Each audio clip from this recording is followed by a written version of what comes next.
Assalamualaikum warahmatullahi wabarakatuh.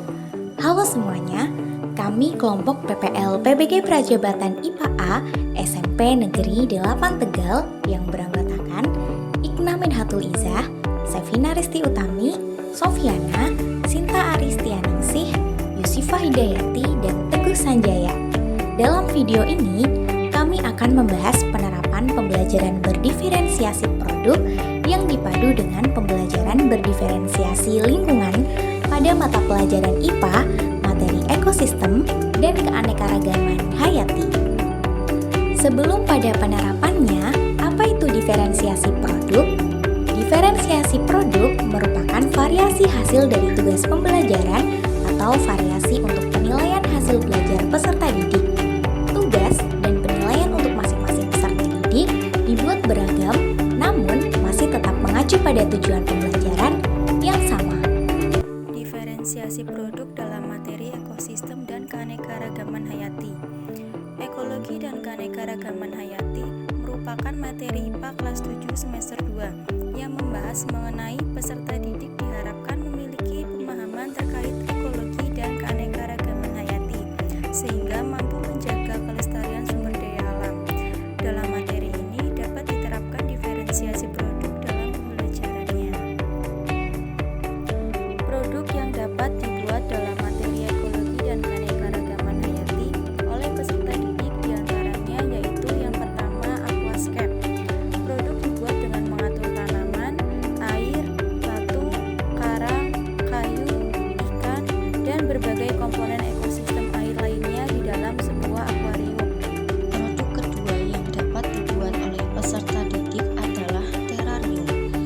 Terarium atau vivarium merupakan replikasi mini suatu ekosistem yang terdiri atas elemen tanaman, mikroorganisme, dan mineral yang diletakkan dalam wadah kaca transparan.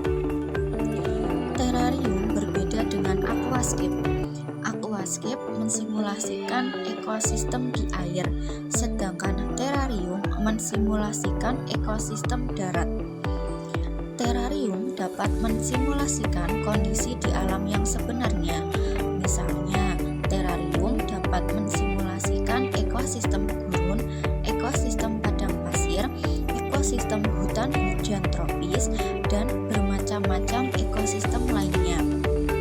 Peserta didik yang memiliki gaya belajar kinestetik dapat membuat produk terarium. Produk ketiga yang dapat dibuat oleh peserta didik adalah komik ekosistem. Komik merupakan karya produk berupa animasi gambar tidak bergerak yang disusun sedemikian rupa sehingga membentuk jalinan cerita. Dalam hal ini, cerita yang dimuat adalah cerita tentang ekosistem dan keanekaragaman hayati. Komik dapat mengasah kreativitas peserta didik, dan peserta didik yang memiliki gaya belajar visual dan senang menggambar dapat memilih produk membuat komik ekosistem. Produk yang keempat yaitu maket ekosistem.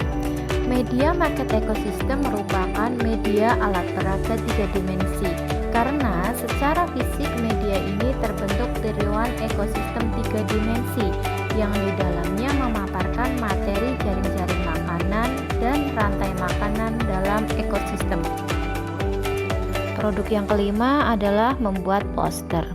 Poster merupakan media visual 2 dimensi berisi mengenai gambar dan pesan tulisan singkat yang mana digunakan untuk menyampaikan pesan-pesan tertentu untuk mempengaruhi dan memotivasi banyak orang yang melihatnya. Yang keenam adalah produk video. Produk yang dapat dibuat dalam materi ekologi dan keanekaragaman hayati oleh peserta didik diantaranya video ekosistem.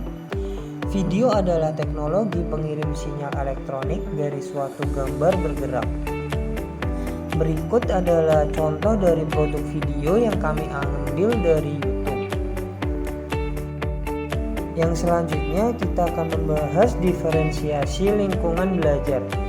Penerapan diferensiasi produk dapat diterapkan bersamaan dengan diferensiasi lingkungan belajar. Diferensiasi lingkungan belajar yaitu setting tempat duduk dalam proses pembelajaran.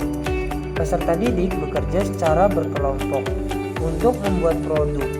Lingkungan belajar meliputi tata letak pengaturan ruang kelas untuk kegiatan belajar. Pengaturan atau setting ruang kelas disesuaikan dengan berbagai jenis aktivitas kegiatan pembelajaran. Tempat duduk peserta didik dibuat tidak monoton dan diatur sesuai dengan aktivitas yang dilakukan. Pada gambar berikut dapat dilihat untuk pengaturan atau setting tempat duduk yang dapat dilakukan di kelas. Tempat duduk peserta didik bisa dibuat secara melingkar, berkelompok, kotak, berbaris, maupun berpasangan. Berikut beberapa contoh setting ruang kelas yang dilakukan untuk berbagai jenis aktivitas pembelajaran yang dapat disesuaikan dengan materi yang disampaikan.